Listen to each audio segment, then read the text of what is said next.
Khameleon recently got revealed for Mortal Kombat 1 as the next cameo character, but not many people noticed it, which does make sense because she can turn invisible after all. But unfortunately, I also have some bad news for Kombat Pack owners because once again, Anthony Starr has said he will not be voicing Homelander in Mortal Kombat 1. And if you're keeping track, that's the third time he's confirmed it. And then for our final topic, Street Fighter 6 finally released its Outfit 3 for all the characters, and guess what? They're charging even more than NetherRealm Studios per costume, if you can believe that. As you can see, today's video is jam-packed with a bunch of topics because another day means more Mortal Kombat 1 news. I'm covering it all the time on this channel. So if you want to stay up to date on Mortal Kombat 1 news, then make sure to subscribe and ring that bell so you never miss any future videos. And then after watching, if you enjoyed the video, please leave a like down below. It really does help my channel out a ton. And without any further ado, let's begin. For today's video, I'm going to be doing less editing because it's actually my birthday. Can we get some happy birthdays in the comments section and maybe a like because it is my birthday and I'm finally 30. Not super happy about that, but here we are. And because it is my birthday, I'm not going to have as much time to edit. And also, people have been saying in the comments section that they wish my video was slowed down a bit with the pacing. So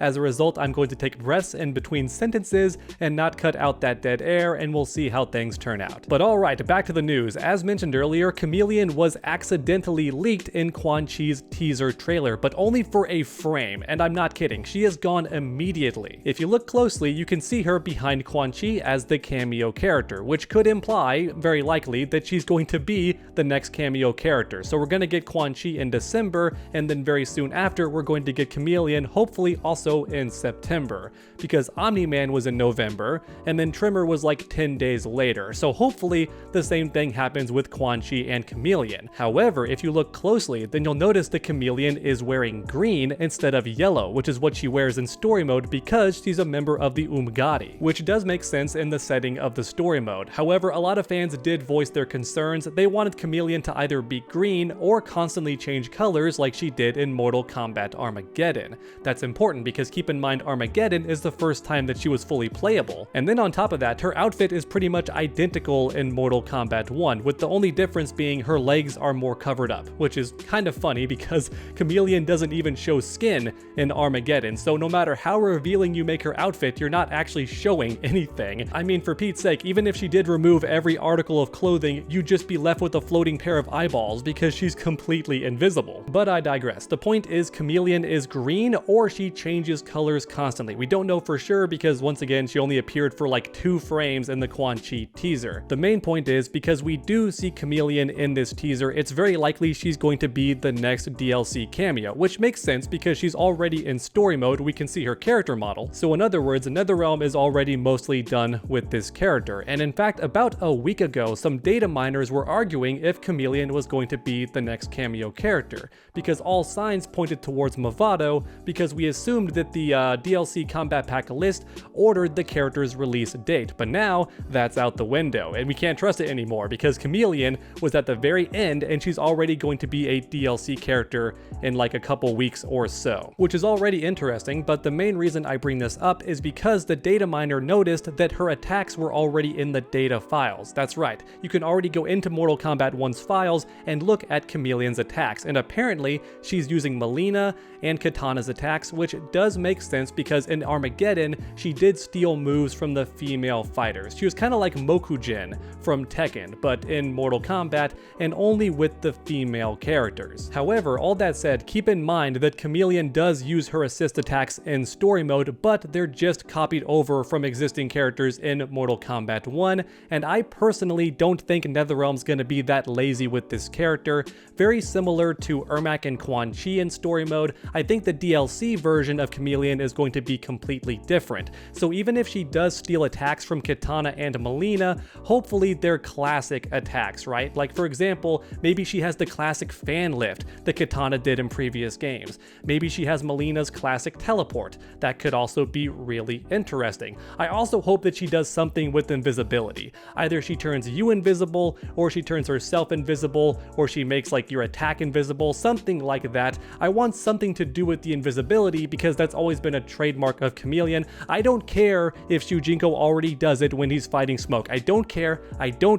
I want a character who can do it consistently, and it better be Khameleon because she's related to Reptile's race. In fact, I think in Mortal Kombat 1, they're officially the exact same species. Whereas in Armageddon, they were both reptile people who could mingle, but they were like different species or different races of the same species, if that makes sense. But now finally in Mortal Kombat 1, they're both the same species and the same race. New era, new me, and now things have been rebalanced and it makes sense finally. Both reptile people, the same species, same race. I like that change. But as you all know, I love making these videos interactive, so let me know your thoughts in the comments down below. Do you think Khameleon is going to borrow attacks from female characters that are already in the game?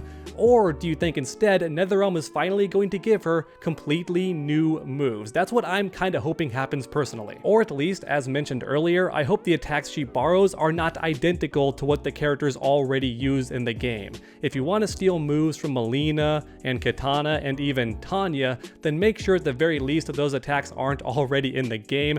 Very similar to Kung Lao and Sub-Zero and Scorpion as cameos, right? Every one of those characters does not steal from the main version of themselves. Instead, they have entirely different moves that are usually borrowed from the older Mortal Kombat games, and I want that to be the case with Khameleon as well, or give her entirely new moves. Alright, but now it's time for topic number 2, the bad news for the Kombat Pack owners. Once again, Anthony Starr has confirmed he is not going to be voicing Homelander in Mortal Kombat 1. So let the copium begin. Either Anthony Starr has been lying consistently and is going to keep lying up until he's finally revealed as the voice for Homelander, or he's just being honest and we have to accept that, very similar to Terminator in Mortal Kombat 11, Homelander is not going to be voiced by the actor that portrays him in a show and or movie. Maybe we finally have to accept that Anthony Starr just isn't going to be in Mortal Kombat 1. His character is. We're still going to have Homelander. He's going to have the heat vision, super speed, super strength, hopefully his super scream from the comics that has not been in the show for some bizarre reason. Very unique power to Homelander that is not stolen from Superman, unlike everything else, and yet we don't see him do it. I hope he does in the game. That would be so cool. The gameplay is going to be good, and his voice acting might be really good too. It's just not going to be Anthony Starr. Maybe, unless he's tricking all of us. Some people still believe that Anthony Starr is just in character, and he's being Homelander, and Homelander deceives you, he lies to you, and then he surprises you. Some people believe that, and it could be true, but it could also be massive copium. You all could just be huffing and smoking copium every single day for all I know. But that's pretty much all there is to say on this topic. If I had to guess, I would say that Homelander is going to be the final character for Kombat Pack 1. That's just a guess, but I don't think they're going to end on a returning character like Takeda or Ermac. I think they're going to bank really hard as a guest character for their final release, because typically NetherRealm does that, so there's already precedent. But then on top of that, it just makes sense to end with a bang, and there's no more impactful DLC character than Homelander. I love Omni-Man, but okay, Homelander is for the normies. Omni-Man is for the comic book nerds. Homelander is for the nerds and the normies because he's on a TV show, so way more people know him.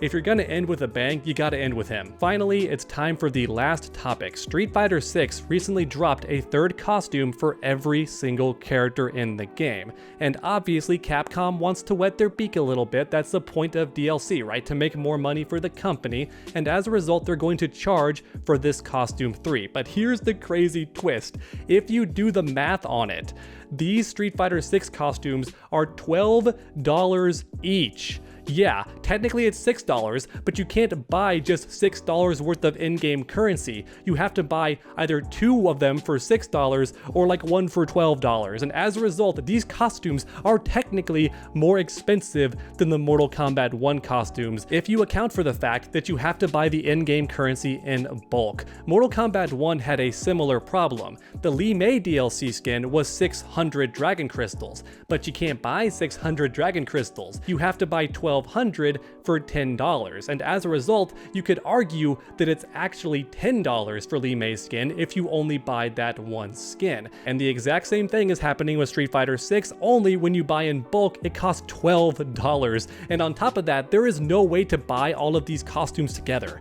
So if you want to buy costume 3 for every character because you just like them, or you simply play all of the characters, then you are going to be spending like, one second here, quick math, 12 times like 20, oh my god, like 120 bucks or something crazy like that. It's gonna be nuts to buy this costume for every single character. Now, I don't think anyone's gonna do it. I'm a whale personally, I love buying DLC, but even I'm not gonna spend that for DLC costumes, my goodness. And for anyone not keeping track, maybe you're not aware, Street Fighter 6 does already hold the title of most ridiculously priced DLC, because the Ninja Turtle costumes were like $12 or $15 each as well. And if you wanted to buy all 3 of them, you were or all 4 of them I think, you were buying the game a second time pretty much. It was like over 60 bucks. Can you believe that? I understand that Mortal Kombat 1 gets roasted for its DLC prices, rightfully so, especially the holiday fatality bundle, right? Like $12 for 3 fatalities is pretty steep, but then here's Street Fighter 6 just dunking on them in every single way with way more outrageous prices for their DLC, and I just find that funny. I play every fighting game, by the way. I love Tekken 8, played it already. I loved Street Fighter 6, been playing it like every night for the first 2 months it came out, and of course I love Mortal Kombat 1, but I never missed the chance to dunk on Street Fighter 6 and just make fun of it a bit because they always make fun of us. Street Fighter fans love roasting Mortal Kombat fans, so you know what? I'm gonna give it back to you a little bit. Let me know in the comments section the most you would pay for a DLC costume. I've gone on the record, ow, banged my knuckle there on the table, but the table took more damage than me. That's a W, that's a win, that's the birthday magic. I think the most that I would ever pay for a DLC skin is like $3. That's about it for today's Mortal Kombat 1 news. I hope you enjoyed the different type of pacing where I didn't cut out every breath in between each sentence. Did that make it flow better? Did that make it flow worse? Let me know your thoughts down below, and thank you so much for watching. I hope you enjoyed. If you did, please leave a like down below. It helps my channel out a ton, and then finish that combo by subscribing and ringing that bell so you never miss any future videos. Make sure to come back next time, and as always, stay underdogs.